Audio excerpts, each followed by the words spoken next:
पूजा पाठ करने वाले लोग दुखी क्यों रहते हैं। जय श्री कृष्णा प्रिय मित्रों, स्वागत है आपका एक बार हमारे यूट्यूब चैनल जीवन ज्ञान स्टोरी में।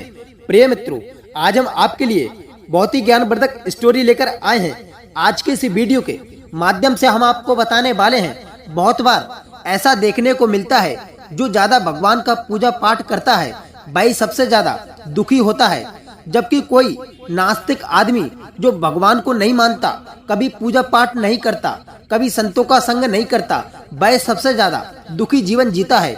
यह सब चीजें देखकर कभी कभी ऐसा लगता है कि भगवान ही गलत हैं, भगवान का न्याय ही गलत है। यह कोई कहानी नहीं, हर किसी के साथ होता है। दोस्तों, इस वीडियो में हम आप लोगों को बताने वाले हैं इसके पीछे के कारण के बारे में। दोस्तों, भगवान श्री कृष्ण ने स्वयं इसका उत्तर दिया है कि आखिर ज्यादा पूजा पाठ करने वाले लोग दुखी और परेशान क्यों रहते हैं। इसका उत्तर भगवान कृष्ण ने श्रीमद् भागवत गीता के माध्यम से बड़ी स्पष्टता के साथ बताया है।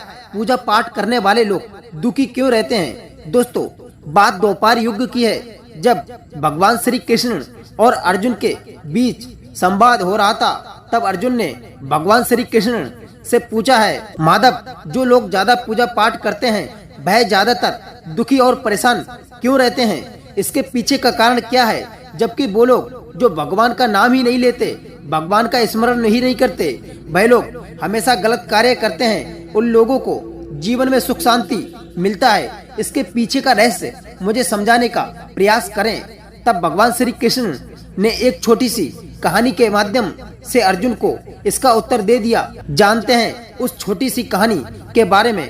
भगवान गीता के अनुसार से ज्यादा पूजा पाठ करने वाले लोग दुखी क्यों रहते हैं। एक गुरु के दो शिष्य थे, दोनों ही पढ़े लिखे और विद्वान थे। दोनों में सिर्फ इतना फर्क था कि एक भगवान को मानने वाला था और दूसरा भगवान को ना मानने वाला था।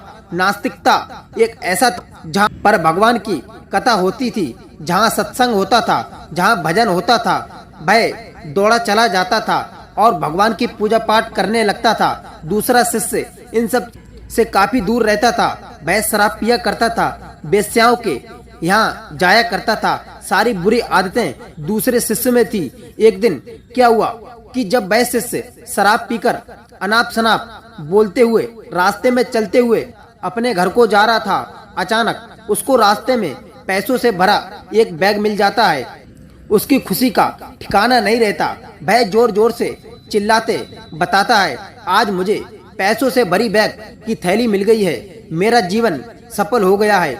इन पैसों से अपने जीवन की आवश्यकताओं की पूर्ति कर लूंगा। वही दूसरा मित्र मंदिर से भजन करते हुए अपने घर को जा रहा था। अचानक उसकी पैर में बड़ी कांटी चुभ जाती हैं, रक्त निकलने लगता है।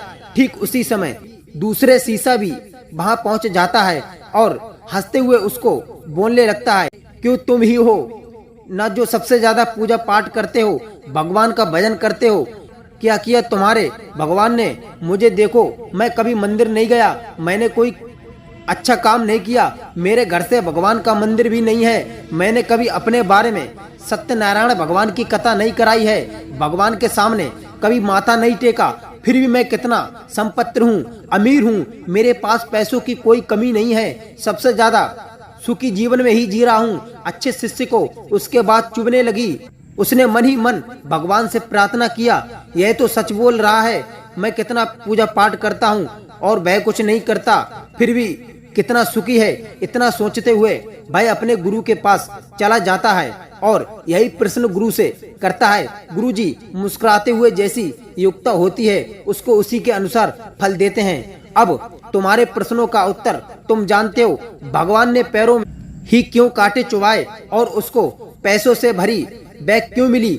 सुनो, तुमने पिछले जन्म में बहुत पाप किया था, इसलिए तुम्हारी आज मौत होने वाली है।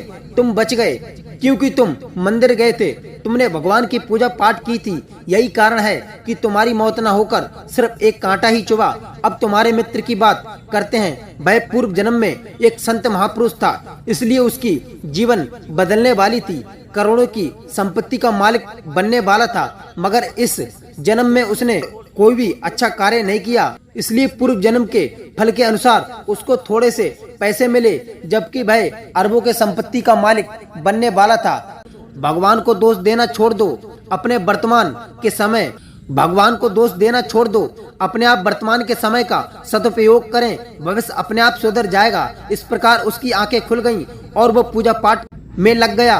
तो यही करना होता है कि जो पूजा पाठ करते हैं वो इतना दुखी क्यों रहते हैं।